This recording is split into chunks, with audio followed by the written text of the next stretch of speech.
जबलपुर में दो मित्र थे पास के गांव में, जिनका नाम था दामोदर दास। अब यहाँ के लोग, अब देखिए कितनी बड़ी बात है, जिनकी मैं चर्चा सुनाने जा रहा हूं, जबलपुर और रीवा खंड के लोग ही इनको नहीं जानते, और हमारे वृंदावन में इनका नाम सुनते ही हाथ जुड़ जाता है। सेवक जी महाराज, आप राधा वल्लभ जी के मंदिर में जाकर के कह दीजिए कि हम सेवक जी के गांव से आए हैं, तो वहां दो चार लोग आपके पैर छीलेंगे कि आप सेवक जी के गांव से आए। और छोड़िए, आज विश्व प्रसिद्ध परम पूजनीय प्रातः स्मरणीय श्री प्रेमानंद जी महाराज, उनके पास जाके बस इतना बोलना, हम सेवक जी के गांव से आए हैं, महाराज जी आपको माला पहनाएंगे कि आप सेवक जी के यहां से आए हो। तब फिर सत्य बता देना, गांव तो दूर है, आए रेवा खंड से, रेवा खंड उन्हीं का ही है। सेवक जी महाराज वो हैं, उनका चरित्र हम सुना रहे हैं आपको। तो श्री दामोदर दास जी और श्री चतुर्भुज दास, ये दो मित्र थे। कभी कभी ठाकुर जी कई लोगों के, अब ऐसा होता है कि अब कथा हो रही है, यहां पर कोई आकर के बैठ गया और बैठे बैठे उसने कथा सुनी, कथा सुनकर के उसके चित्त में भक्ति पहली बार जगी कथा सुनने से। कई लोगों के साथ ऐसा होता है, पर कई लोग ऐसे होते हैं वो जन्म से ही भक्त होते हैं। मंदिर जाना, कथा सुनना, सत्संग करना, गुरुओं को प्रणाम करना बचपन से उनकी आदत जैसी हो जाती, सिखाना नहीं पड़ता, उनका स्वभाव बन जाता है। तो ऐसे ही थे श्री दामोदर दास जी और श्री चतुर्भुज दास जी, इसलिए दोनों मित्र हो गए।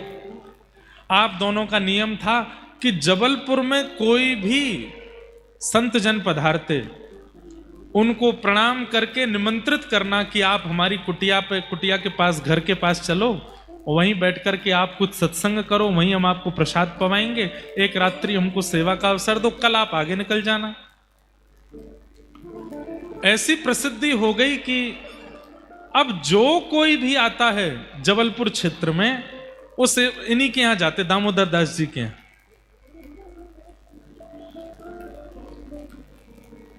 एक बार वृंदावन से कुछ महापुरुषों का आगमन हुआ। एक होता है ना कि चित्त में एक भावना बनी रहती है कि हमें जो प्रिय लगती है वो बात कोई सुना दे। तो सेवक जी श्री दामोदर दास जी सबकी बात सुनकर के यही सोचते थे कि ये ठाकुर जी के प्रेम स्वभाव की कोई बात बतावें, ठाकुर जी के नित्य विहार की कोई बात बतावें, श्री प्रिया जी की कोई बात बतावें। तभी कुछ महापुरुषों का वृंदावन से आगमन हुआ। वृंदावन से महापुरुष आए तो उनको एक पेड़ के नीचे बिठवाया, संत चरणों में प्रणाम किया, चरण धो करके कहा, महाराज जी कोई सत्संग सुनाइए। तो उन संतों ने श्री प्रियालाल जी का एक पद गाया।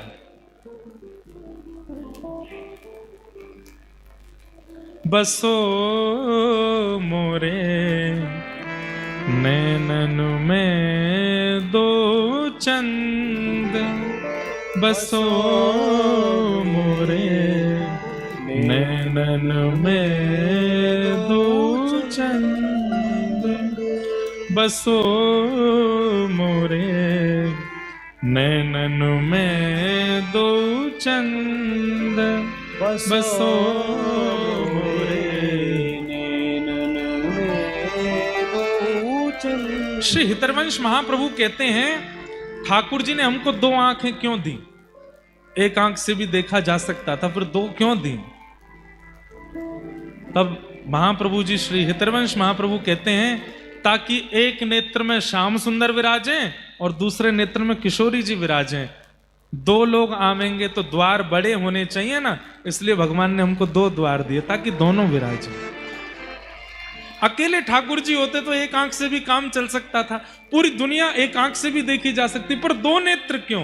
क्योंकि हम जिनका दर्शन करते हैं वो युगल हैं, और दोनों युगल को प्रवेश कराने के लिए द्वार बड़े होने चाहिए, दो होने चाहिए। जैसे कईयों के घरों में एक ही किवाड़ होती है, एक ही गेट खुलता है, वहीं से घुसते हैं। कई लोग घरों में ऐसे होते हैं, दो गेट खुलते हैं। तो ऐसे ही भगवान हितरवंश महाप्रभु कह रहे हैं, ये दो गेट है, दोनों खुलते हैं तब युगल अंदर प्रवेश करते हैं। गौर वर्ण वृषभानु नंदिनी, गौर वृषभानुनंदनी श्याम वरण नंद नंदन ओ श्याम वरण नंद नंदन बसो मोरे नैनन में दो चंद बसो। जैसे ये पद गाया, ये पद सुनते ही श्री दामोदर दास जी के नेत्रों से अपने आप आंसू गिरने लगे और ये पद सुनते ही उनके नेत्रों से अविरल अश्रुधार गिरने लगी और बस वो जो प्रवचन कर रहे थे उनकी बस प्रतीक्षा कर रहे थे, ये विश्राम कब लेंगे, मैं इनसे पूछूं कि मुझे ये रस कहां मिलेगा। जैसे ही उनका प्रवचन विश्राम हुआ, चरणों में प्रणाम किया, बोले भगवान मैं तो इसी रस की प्यास में बैठा हूं, नर्मदा जी के तट पर बैठकर के नित्य प्रार्थना करता हूं, ऐसे संत आमे हमारे क्षेत्र में जो प्रेम रस की बात बतावे, श्री प्रिया प्रियतम की बात बतावे। आज मैं धन्य हो गया, मुझे बस ये बता दीजिए ये रस कहां से आया है। तब वो संत फिर गाने लगे, यह रस वृंदावन ते आयो, यह रस वृंदावन ते आयो। ये तो वृंदावन से आया है और वृंदावन में भी इस रस के अनेक प्रवाहक हैं, पर एक अद्भुत प्रवाहक हैं श्री हितरवंश महाप्रभु। जैसे ही श्री हितरवंश महाप्रभु का नाम सुना, सेवक जी के तो रोम रोम नृत्य करने लगा। नाम सुनते ही, सुनिए, गुरु मिले नहीं हैं, गुरु का दर्शन नहीं हुआ है, गुरु की छवि नहीं दिखी है, केवल गुरु का नाम कान में पड़ते ही समाधान हो गया, यही तो गुरु हैं। कोई नाम ले दे वे बस। आज भी स्थिति है, हमें कोई बात का प्रमाण देना है तो हम क्या कह देते हैं, गोस्वामी तुलसीदास जी ऐसा कहते हैं। तुलसीदास जी का नाम आते ही व्यक्ति को दोबारा रीचेक नहीं करना पड़ता, गोस्वामी जी कह रहे हैं तो सत्य ही कहा होगा। भक्तिमती मीराबाई ऐसा कहती हैं, ये बात सुनते ही हमारे मन में विश्वास आ जाता, मीराबाई कह रही हैं तो सत्य ही कहा होगा। हमारे दद्दा जी के जितने भक्त हैं, उनको कोई बात का प्रमाण देना हो, बस ये दद्दा जी ने ऐसा कहा था, वो रीचेक थोड़ी करेंगे। दद्दा जी ने कहा था तो मतलब ये प्रमाणित है। इसे गुरुनिष्ठा कहते हैं कि आपकी आचार्य के प्रति दूसरी भावना नहीं, एक बार जो शब्द निकला, जो बात कही, वो प्रमाणित है। हितरवंश महाप्रभु का नाम सुनते ही श्री दामोदर दास जी के तो नेत्र पुलकित हो गए, रोम रोम नृत्य करने लगा। चरणों में प्रणाम करके कहा कि भगवान अगर मैं वृंदावन गया तो हितरवंश महाप्रभु मुझे स्वीकार करेंगे? क्यों नहीं करेंगे, निश्चित स्वीकार करेंगे, तुम जाओ तो सही। और श्री दामोदर दास जी ने मन बना लिया कि मैं वृंदावन जाऊंगा, लेकिन वही बात है ना, कल करे सो आज कर, आज करे सो अब, पल में परले होएगी बहुरी करेगो कब। सद कार्यों को कल पर नहीं टालना चाहिए, अब तुरंत कर लेना चाहिए। मन हो गया वृंदावन जाना है तो फिर निकल पड़ो तुरंत। ये मत विचार कीजिए अगले महीना कोई तिथि निकालेंगे, अगले हफ्ता कोई तिथि निकालेंगे। क्यों? हमारे यहां शास्त्रों में एक बात कही गई है, बहुत ध्यान से सुनिएगा। धाम जाने की इच्छा हो, गुरु दर्शन की इच्छा हो, कथा श्रवण की इच्छा हो, और या फिर धाम से कोई प्रसाद आपके घर लेकर के आ जाए, उनको स्वीकार करने में पल भर कर भी प्रतीक्षा नहीं करने, तुरंत करो। क्यों? क्योंकि अगर आपने परसों पर, तरसों पर, कल पर टाला, प्राणों का कोई भरोसा नहीं, रात में निकल गए तो फिर क्या करो। इसलिए हमारा नियम ऐसा है, कोई जगन्नाथपुरी से प्रसाद लावे, कोई द्वारिका से प्रसाद लावे, कोई कह दे कि महाराज जी वहां से प्रसाद लाए हैं, तो 100 काम कर रहे हो, 1000 काम कर रहे हो, कथा भी कर रहे हो, और कोई आके कहे जगन्नाथ जी का प्रसाद है, तो हम मंच पे बुलाते हैं, आओ पहले प्रसाद का एक तिनका ले लेंगे, फिर कथा आगे बढ़ाएंगे। क्यों? हमने उसको कह दिया मैंने रखे रहो, थोड़ी देर बाद पाते हैं, और प्राण निकल गए तो नहीं पा पाए तो बस यही एक चूक हो गई। दामोदर दास जी ने मन में विचार किया मैं कल निकलूंगा वृंदावन के लिए, और अगले दिन ही आपके जो सखा थे चतुर्भुज दास जी, उनके घर में कोई ऐसी घटना या ऐसी कोई योजना बनी कि 3 महीने तक जबलपुर से बाहर नहीं जा सकते। तो उन्होंने ऐसा संकेत समझा कि ठाकुर जी आज्ञा कर रहे हैं कि 3 महीना अभी वृंदावन मत आओ, तभी यह घटना घटी है। और 3 महीने तक वो वृंदावन नहीं गए। 2-2.5 महीने ही निकले थे, तभी उन्हीं संत का दोबारा जबलपुर आगमन हुआ। दामोदर दास जी दौड़ करके गए, बोले भगवान भगवान बड़ी कृपा, आप पधारे। वो जिनका आपने नाम लिया था ना हितरवंश महाप्रभु, मैंने उनको देखा नहीं, मैं वृंदावन जा ही नहीं पाया। 3 महीने की ऐसी कोई योजना है, अभी मैं नहीं जा सकता हूं वृंदावन, पर मुझे उनमें बड़ी निष्ठा है, उनकी कोई बात सुनाइए ना, बस कुछ ही दिन रह गए, फिर मैं वृंदावन जाऊंगा, उनसे दीक्षा ले लूंगा। ये सुनते ही वो महात्मा भावुक हो गए और बोले भैया अब तो देर हो गई। हितरवंश महाप्रभु जी अब अपने शरीर से दर्शन नहीं दे रहे हैं, वो प्रस्थान कर चुके।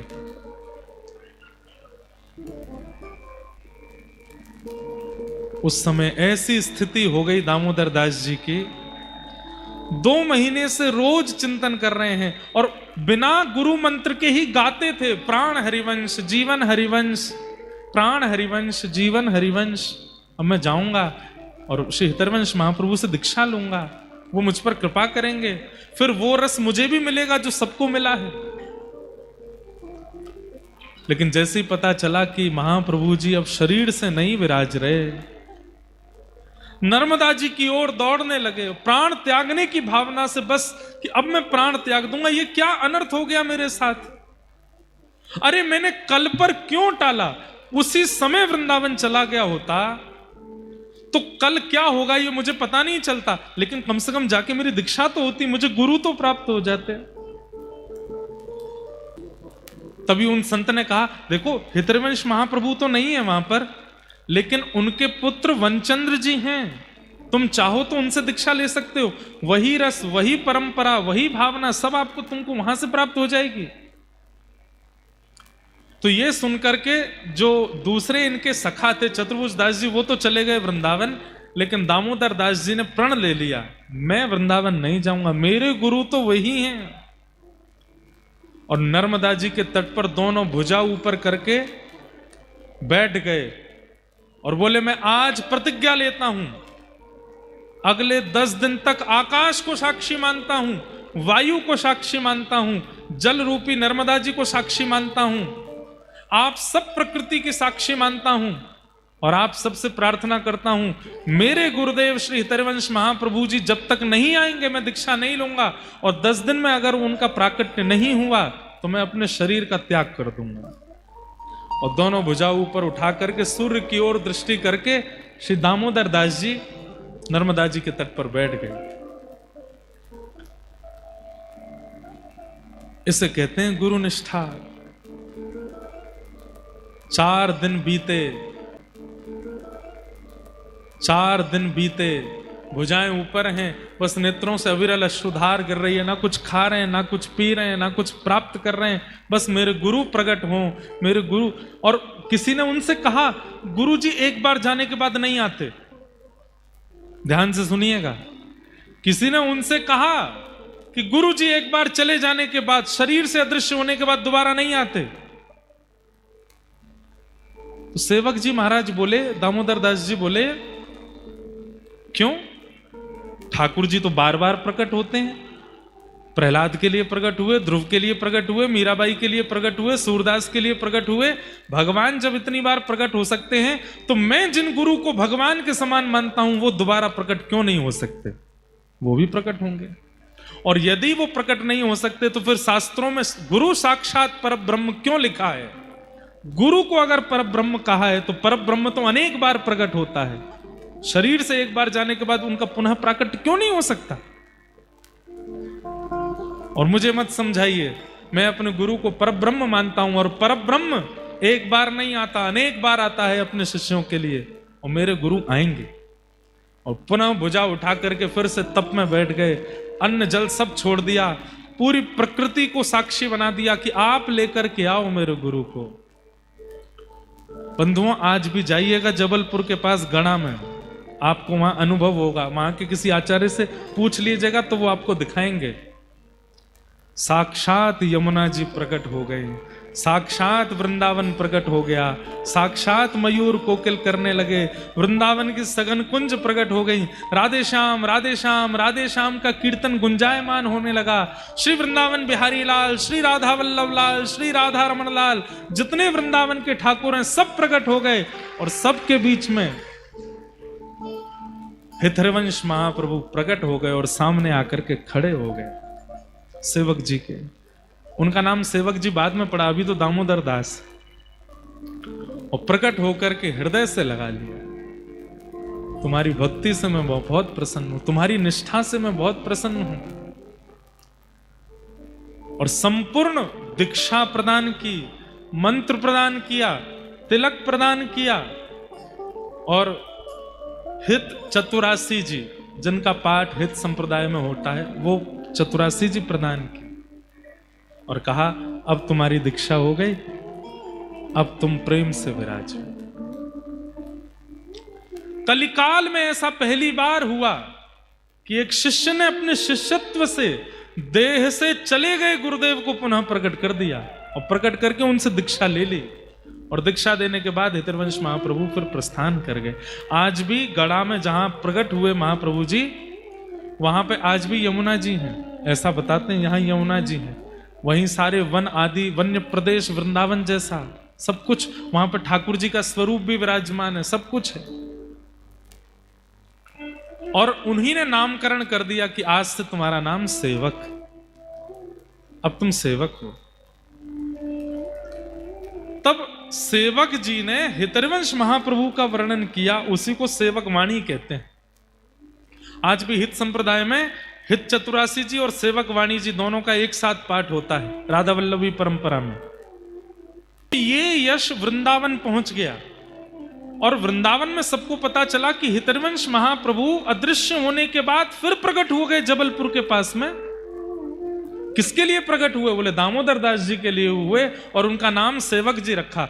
तो हितरवंश महाप्रभु जी के पुत्र श्री वनचंद्र जी ने पत्र लिख करके भेजा और कहा कि हे सेवक जी, आप वृंदावन पधारो और जिस दिन आप पधारोगे मैं राधा वल्लभ लाल जी की तिजोरी के, राधा वल्लभ लाल जी के गहनों को वृंदावन वासियों के लिए लौटाऊंगा। जिस दिन आप आओगे आप पधारो। सेवक जी ने मन में विचार किया, मेरे जाने से अगर ठाकुर जी के रत्न जवाहरात लौटाने पड़ेंगे तो मैं नहीं जाऊंगा। कितने महीनों तक गए नहीं उसके बाद वृंदावन, क्योंकि अब चित्त में वृंदावन प्रकट हो गया है। देह वृंदावन में नहीं है पर चित्त में वृंदावन प्रकट हो चुका है। पर कुछ दिन बाद इच्छा हुई कि राधा वल्लभ जी का दर्शन तो करूं, तो रूप बदल करके गए। ऐसा रूप बना के गए कि वृंदावन में किसी को पता ना चले कि सेवक जी आ गए। वृंदावन पहुंचे, जैसे ही वृंदावन पहुंचे कोई नहीं पहचान पाया इनको। सामान्य सा रूप बना करके, चंदन आदि पूरे मुख पे लगा करके, केश आदि मुड़ा करके और बिल्कुल सामान्य से रूप धारणा करके वृंदावन में प्रवेश कर गए। कोई नहीं पहचान पाया कि सेवक जी आ गए। जैसे ही राधा वल्लभ जी के मंदिर में पहुंचे तो राधा वल्लभ जी खड़े हैं ऐसे, और हितरवंश महाप्रभु के पुत्र वनचंद्र जी राधा वल्लभ जी का श्रृंगार कर रहे थे।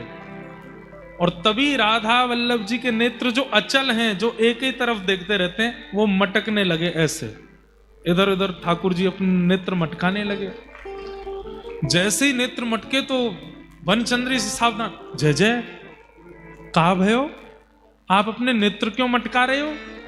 तो सामने दर्शनार्थी खड़े थे, ठाकुर जी इशारा करें, बोले कौन? तब धीमे से स्वर निकला राधा वल्लभ जी का, सेवक जी आए हैं। पीछे मुड़ करके देखा, सेवक जी आए हैं, हमारे सेवक जी आए हैं, हमारे हितरवंश महाप्रभु को पुनः प्रकट करने वाले सेवक जी आए, कहां हैं? सब एक दूसरे का मुंह देखने लगे। तभी संकोच में सबसे पीछे खड़े थे हाथ जोड़ करके सब ने दंडवत प्रणाम किया, सेवक जी को जय जयकार करने लगे, सेवक जी महाराज की जय, सेवक जी महाराज की जय। नेत्र सजल हो गए। जाकर के पूछा वनचंद्र जी से, हे वनचंद्र जी, आपने मुझे तो कभी देखा नहीं, आपको कैसे पता कि मैं आया? बोले भैया, गुरु ठाकुर का परिचय देता है, पर आज पहली बार ठाकुर गुरु जी का परिचय दे रहे थे। ठाकुर जी कह रहे थे, वो खड़े पीछे। राधा वल्लभ जी नेत्र मटका मटका के बता रहे थे कि सेवक जी आए हैं, इससे हमें पता चला कि आप आए हैं। बोले भगवान, मैं तो केवल इस संकोच में था कि आपने कहा था कि आप राधा वल्लभ जी का रत्न लुटाओगे, मेरे आने से रत्न नहीं लुटाने चाहिए, इसलिए मैं संकोच कर रहा था। बोले नहीं, मैं ठाकुर जी के प्रसादी रत्न लुटाऊंगा, ताकि आप इतने बड़े भक्त हमारे वृंदावन में आए तो उनका यश तो हो। तो फिर ठाकुर जी के प्रसादी रत्न लुटाए नए बनवा करके। और उसके कुछ ही दिन बाद सेवक जी को लगा कि हमारा यश बहुत ज्यादा हो रहा है, आप दिव्य स्वरूप का त्याग करके और ठाकुर जी की अंतरंग लीला में फिर प्रविष्ट हो गए। बोलो सेवक जी महाराज की। ऐसे हुए श्री दामोदर दास जी, जिन्होंने अपने अदृश्य शरीर से गुरु को पुनः प्रकट कर दिया, प्रकट करके दीक्षा ले ली और दीक्षा लेकर के अपना कल्याण उद्धार, जीवन उद्धार किया।